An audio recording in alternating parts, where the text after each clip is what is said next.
back. We have an engaging panel. We're going to talk whether Bangalore is better or Chennai is better for the next 30 minutes debate. How about that? Where's PK? You can weigh in, right? So anyway, we've got a great panel on AI and the future of work. And I've got two amazing panelists with me, so I'm going to bring them up here. First of all, it's Gary Gauba. Gary used to be a serial entrepreneur.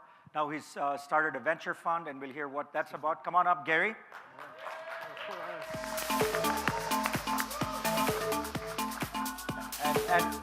And Gary is on the Bangalore side, so please have a seat. Absolutely. Bangalore is the way to go. And then next is Archie Ravishankar, and his name gives it away. He's from Chennai with Cogni.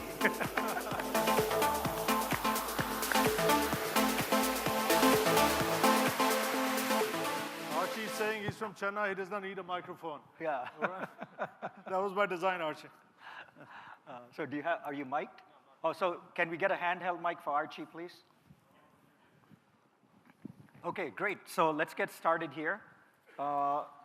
Gary, you've been a serial entrepreneur. I think he started 3 companies, successfully exited all 3 companies, and then decided that he was going to help entrepreneurs with the operational skills and business acumen over the past 20 years. So that's Gary's background. Maybe, Gary, you can expound on that a little bit as to your journey over the past 20 years plus, and then how you came to start a CXO fund that you have some incredible people who are part of that fund. Great, man.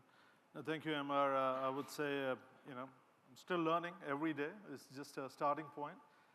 The first company I launched in 1995, or rather, I moved to the US in 91. So I did my schooling and undergrad out here in India, and was a chemical engineer out here. I moved to US to do master's in chemical engineering, converting garbage into alcohol during the fuel crisis. And that's how I met PK out there. It was clear to me, right? Chemical engineering was just a stepping stone, and I need to do something on my own. And so 95 was the launch of the first company. 3.5 years, we were rated as the second fastest growing companies in the US. We were the first company to create a pure play ASP model for enterprise apps, what is cloud computing now. And then I sold that company to KPMG. We created a joint venture with Quest to create a first pure play ASP. Launched another company, sold to ACS. Then was just investing in a bunch of different companies. When the mortgage crisis hit the US in 2008, that was the birth of the last company called Cognalytics, which was all in the AI, machine learning, and big data way ahead of time. I sold that company around 4 years back, and all the companies I built, I never raised a penny. They were all bootstrapped. I'm not saying you guys should not raise money, but that's how I built the 3 companies, and learned a lot during that journey. And then once CenturyLink was the last company I sold, we acquired Level 3 for $34 billion, and pretty much I decided it's time to move on, and that was the birth of the CXO fund, which is a very powerful platform where investors are CXOs of Fortune 500 companies in individual capacity, and we are working with our portfolio companies in a very deep manner. You heard Shaukat, U+, and they are part of the CXO fund, and I'll share with you what we're doing. Cogni is part of the CXO fund as well, and it's a very powerful journey we have started. Great, terrific, Gary. And now Archie from Chennai. Your story, again, you've got an interesting story, growing up in Chennai, moving to Australia, and then moving to the US. Walk us through your life story. I was born in Chennai, and I moved to Australia when I was about 9 years old. My background is in law and economics. Started my career at Goldman Sachs in Hong Kong. So we'll not take Chennai against you. You moved from there, okay. So my background has been in law and economics. I've been passionate about anthropology, which is the evolution of mankind. And when anthropology dissects with technology, new business models have been formed. And I've been very passionate about the new business models that have come up in the last 20, 30 years, and how this is changing economics at a macro level. And the basic blocks of that ecosystem is banking. And when people's lifestyle have fundamentally changed, and I believed It's a time to create a new kind of a financial services that integrates people's lifestyle, which is the evolution because of the digital exposure that we have received, to create new business models that actually caters to people who don't have a 9-to-5 job. So we started Cogni in Dublin. We were classified as a HPSU, which is called a high potential startup. And then we graduated from Techstars in New York, after which we became one of Gary's portfolio companies. And here I am. Great. Thanks, Archie. And again, that's a good segue into the future of work and what is happening in AI. So let's kind of move into the B2B space, for example, and then we'll come to the B2C space. But what is happening in the B2B space that you're looking at, because your CXOs in your fund are the Fortune 500 executives. So they're looking at the future of work in their companies and such. So what are you seeing in terms of the move to the next generation of software and the model of companies moving forward? Yeah, so maybe taking a step back, right? Obviously, AI is not something new. It's been there for a while. I think it's finally at that point where it is getting mega adoption and all the businesses are embracing, right? And so AI will obviously transform everything we do in our life, whether it's on the work we do or on the personal front, and it's going to optimize the time like no tomorrow. And every single CFO, if you talk in the US, right, they're all about, okay, how can I lift my bottom line? There's immense pressure, right, to create a deeper shareholder value, and they're looking for how AI machine learning can help. So whether it's a robotic process automation, which is moving towards a intelligent process automation, that's something very big, right? And we heard about U+ yesterday and today as well about the video search opinion index, and they're using AI machine learning to the help, right? And coming up with the consumer sentiments and coming up with the proof of truth, right? And even what Cogni is doing, right, in terms of the new banking platform leveraging AI machine learning.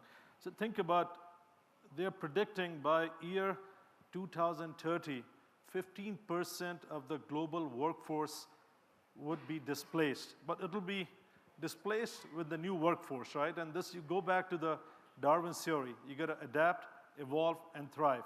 And that's in motion, right? As AI displaces the workforce, there'll be new jobs which will be coming up. The 15% is a global number. In advanced economies, you're looking at almost 25% of the workforce getting displaced. But in today's world, with today's technologies, only 5% of the workforce can be fully automated. So we still have time to go, and I think it's important for everybody to embrace this revolution. It's happening, and we need to embrace it and think out of the box, right? There's a mega funding which is happening. I believe 2017, the VC funding was almost $12 billion in the AI area. And the tech giants spent close to $30 billion. 90% was in the R&D and 10% towards the acquisition. So it's still evolving, and depending on the region and the vertical you are, you got to embrace that change and adapt. Great. And let's talk about the consumer side. I know you've focused, Archie, on the millennial side of the house. So what do you see happening with the millennial generation, and why you started Cogni? I mean, when people talk about future work, I think they always exist. It's about the future of workers, not the future of work. If you look at the statistics, last year, 60 million jobs got destroyed, but 62.4 million jobs were created. So we are net 2.4 million jobs. So even in 1960, during the Kennedy period, there was a time when people said, we have a lot of automation coming over, and people are going to lose jobs, but unemployment was at the lowest.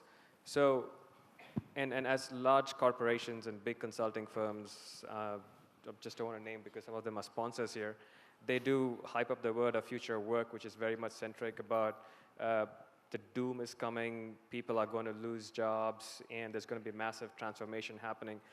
I just think these are just consulting gimmicks or thing that has been driving much more centric towards profit capitalization and things like that.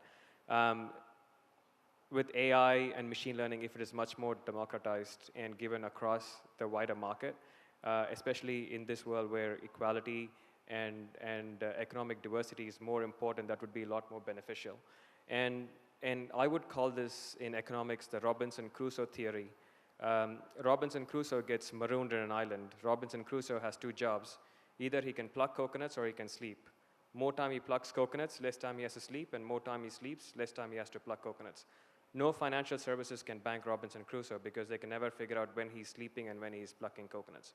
So that is the biggest problem right now. So most financial ecosystem that exists, from mortgages to loans to social benefits, do not really cater for these people, because fundamentally the human beings, or the millennial generation, during the digital phase have evolved into a lot more. They're past the information stage, because information is junk. There are 3 trillion terabytes of information available that get fed into the World Wide Web. It's the knowledge. So that is what people lack right now, and millennials are trying to go in seeking of knowledge than information. So with that perspective coming into play, the future of work will be a lot more specific to their own lifestyle requirements than preset connotations on this is how you have to lead your life. Like you have to get married, have a mortgage, pay off your debt, and you go into retirement. And that's not the way the world is moving forward. So it's moving a lot more differently than how financial ecosystem or how the apex is set for living. Great. So yeah, go ahead. So one thing, right, I know we are talking about the future of work, AI, but at the end of the day, right, who's writing those algorithms? As people, right? And so and that's going to be a more interesting topic, right? As humans are writing these algorithms, how do we address the bias, the ethics and transparency? And that's going to be a much, much bigger question, because the new word is going to be powered by AI, but at the same time, right, the quality of the data is going to become a very critical element, and maybe that's an area we should really spend some that's time. a good thing. You know, in an earlier session, Beth, who's with Zenefits, talked about recruiting. Yeah. And if AI is used in recruiting, there's possible biases that can be built into the system. For example, she said more men were being interviewed because the bias in the existing system was there were more men in the job. So how, and I know you're looking at companies in that space and other spaces, how do you make sure that it's actually very open and neutral? Yeah. No, absolutely, and one of the companies which we are just finalizing the investment is in the HR space, where the machine is going to do the recruiting. And so Jo, she's a female founder, CEO, and we are super excited to support her. So essentially, you will put in the platform, okay, I wish I had somebody, like Lucas Budman is a phenomenal CTO. I wish I had somebody like him. So you'll put down his name, and you will say, okay, I want this person in Bangalore, not Chennai, right? And literally, it'll spit out 10 names. Okay, it's more passive recruitment, and then now you can zero in on these are the people we want to go after. And this is all powered by AI. And in this case, right, they're obviously ensuring, right, it doesn't matter what gender it is, we need somebody with that capability and strength. And so that's, every aspect is changing, I would say. And then another one is another interesting portfolio company, TrueU, is a ambient identity platform, which is leveraging AI machine learning. Literally, this is going to eliminate the username, passwords, and badges, and is going to track the behavior of the employees, like with 99.999% accuracy. So if somebody takes your phone, they know it's not Archie. They'll shut down your access, right? And it's being all powered by AI. And but the key thing is, again, right, I think we'll have to put some serious controls, right? People who are writing algorithms, they are being absolutely transparent and not getting biased, because otherwise it can alter the results beyond our imagination. So Archie, tell me a little bit, what is the use case of your product, and why is it different than today's systems? Right, so in the US market, you have about 60 million people with irregular income, meaning that they don't have 9-to-5 jobs, and over 90+ million millennials whose lifestyle has fundamentally changed. And they contribute about $1.6 trillion to US economy, either buying products and services and a whole other stuff. These millennials don't usually go, for example, when they don't have a 9-to-5 job, when they come out of the ecosystem, they don't have social benefits, they don't have health insurance, they come with a lot of university debt. At the same time, they're creatively independent. They want to have creative ownership on what they want to do. They focus on lifestyle products and services, and they're consistently mobile. And the financial ecosystem does not support that. So what Cogni is doing is they're bringing financial services and lifestyle onto a single platform. So it's much more inclusive to their well-being and what they care about. So traditionally, this is what banks do, right? Banks take all your transactional data, they anonymize the data, and they sell it to quantitative hedge funds. So in going back to the grassroots of what Cogni does is, so for example, when the Britishers ruled India, they took the natural resources from India, they recycled them into finished goods and sold it as necessary items that we wanted to consume.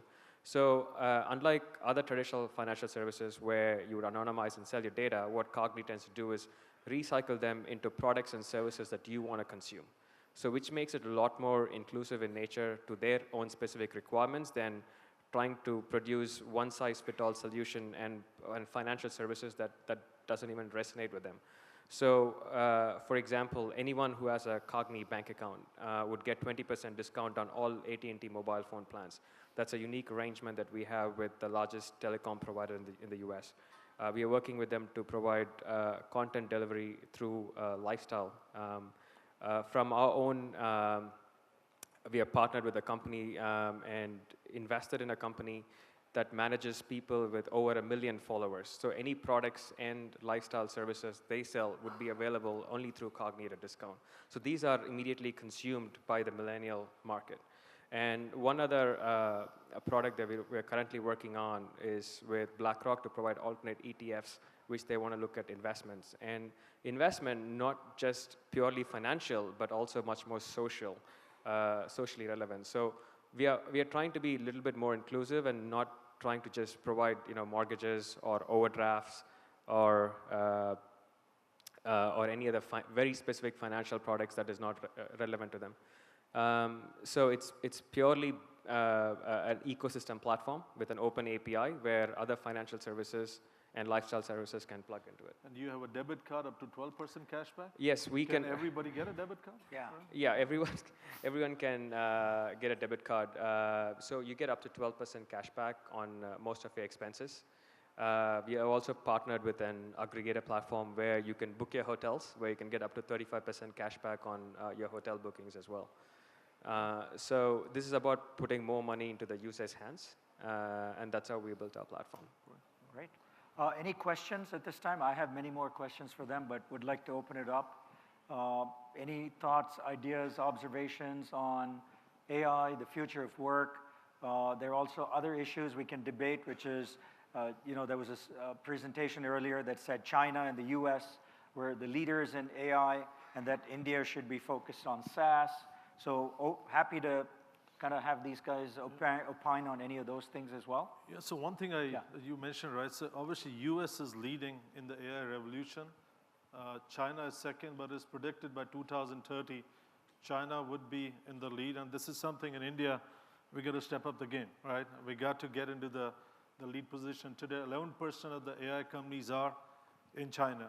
And there's no reason why India should not step up and turbocharge that acceleration and get ahead of US and China. But there's work to be done out there. So let me ask you, how many of you are AI-based startups? Quite a few. Any thoughts, any opinions on why the rest of the guys are not in AI? Oh, they're naturally intelligent. Okay, Peak. But They're spending too much time with PK. any questions, seriously? These guys, oh, there's one. If we can get the mic over there, please.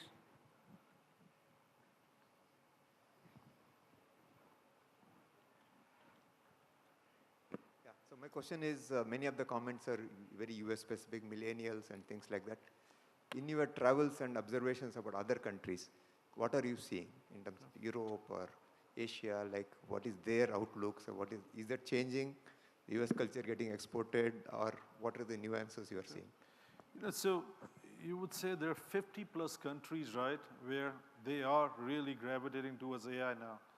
In 2016-17, there were 500 plus patents which were filed in the AI. That number is increasing. So I think every country will adopt AI. There's no two ways about it. I think the number of hands I saw going up, that needs to go up. If you are not, you better do. Because this is, every single enterprise will be impacted how AI is going to weave into their DNA. Every CXO of a Fortune 500 company is all about, okay, how do we leverage AI machine learning to drive a lot more automation, lift our bottom line. At the end of the day, you can build businesses, but if they're not profitable businesses and you're not generating shareholder value, you have a problem. So if you're not, guys, better shape up. Let me ask Archie on the millennial side. Are millennials in other countries very similar to the US? Are they different? You must have done work in that. So we are regulated both in Europe and the US. In fact, I mean, we started in Dublin. So millennials are creatively independent all over, but the lifestyle, fundamental lifestyle is very, very different. So if you look at European Union as a whole, the ecosystem exists to have very good structured data. So because European Union has open banking and PSD2 regulation, which came into effect early last year, which is called Payment Services Directive 2, which means banks are allowed to share data. But then if you look at the entire European market, north of Germany is cashless society. Anything below Germany is full of cash. And the lifestyle is very much totally different. So if you go to the UK, people negotiate and strike. If you go to France, people strike and negotiate. The fundamental outlook is a lot more different. So the data sets you capture and the spending patterns are a lot more different in comparison to all across Europe. The reason why we moved to the United States was because it's a very big single market. English is a language, and it's a much more of an optics market as well. So for us to acquire customers a lot more easier. And obviously, we would definitely want to go back to the Europe, but then our approach towards Europe will be a lot more different. But the fundamental millennial ideas of being creatively independent, being well-traveled, having access to a lot of information and knowledge is consistent all across.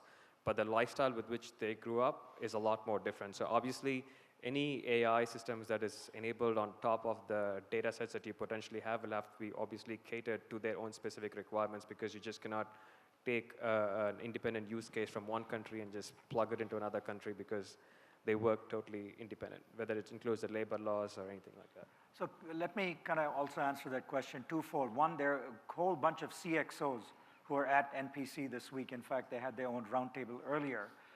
A big conversation they're having is all around AI. So I think it's on the top of mind of Indian businesses as well, on the B2B side. On the consumer side, I think there are a lot of consumer companies here in India trying to tap in to the millennial market, and I'm sure they're all using a lot of AI tools and technology. So I think both the millennial shift is a global phenomenon in different ways. Like you said, Archie, in a cash society and a cashless society may be different profiles, but it is happening regardless from the previous generation. And in the business world, I think it is here to stay.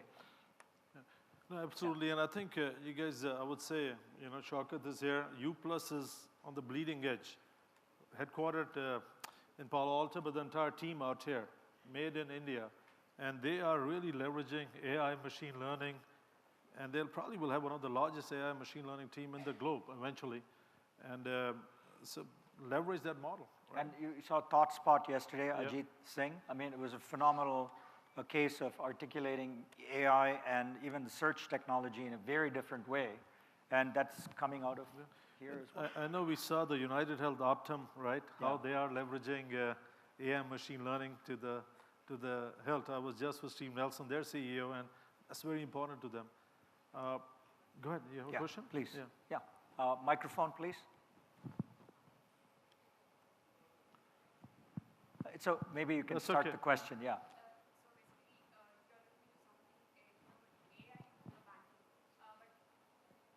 But now currently what World is also doing is with the decentralized financials, with the blockchain, with the trust. So now it's like, I'm like getting the innovation in the banking, something different in the banking to, there's also parallelly something world is also doing with respect to decentralized financials. So what is your opinion or the thought process? So your question is, how does blockchain impact what we are trying to do? So obviously, I mean, this topic is more about AI. Banking services have access to very unique data sets.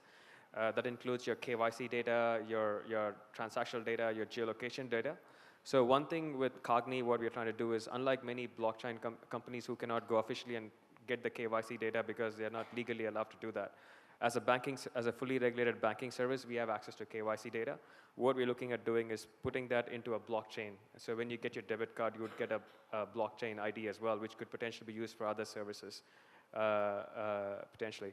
Obviously, smart contracts is a very important use case for banking services because it's decentralized and it could be used for cross-verification purposes as well.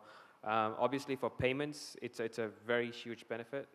So I don't know if you've heard of BACT, which was recently launched in the United States through ICE, which owns the New York Stock Exchange. So the biggest problem within the payments industry is, or any of the crypto assets, it's a fluctuation of the price, which is not getting a lot more institutional money because of the fluctuation of the price. So BACT has tried to stabilize that by bringing more institutional money and creating a tethered token. So I think that is a very positive step. We are not innovating anything. We are providing it as a platform, as an ecosystem for people to avail different services. We are more of a product-driven company than a technology-driven company because product establishes brand, loyalty, and trust, which is what millennials need. Technology is just an enabler. So that's what we are focused on. I know we're running out of time, so Gary, some words of advice for the entrepreneurs in the audience. You've seen, like I said, you've run 3 companies, bootstrapped them, exited, and now with the fund, what would you tell the group here? You know, as an entrepreneur, I'll tell you, dream big. Dream big. It's not going to cost you anything, and don't take no for an answer. You know, to my earlier comment, right, you got to believe in yourself and adapt, because what worked yesterday may not work today. And that's where I go back to the Darwin theory: adapt, evolve, and thrive. And surround yourself with the right set of mentors and investors who are just not giving you money, but they're adding a lot more value to scale. You know, even when I started, I didn't know what I didn't know. And so it's important that you figure out, surround yourself with the right people, make sure your co-founders are complementary, and don't let the ego come in between the co-founders, because that will be a spiral death of the company. And I would say embrace AI, and I would say there's no reason why India should not be the #1 player in the AI. And that's something I think is up to us, and NASSCOM is a powerful platform to ignite that journey. Great. Thank you so much, guys.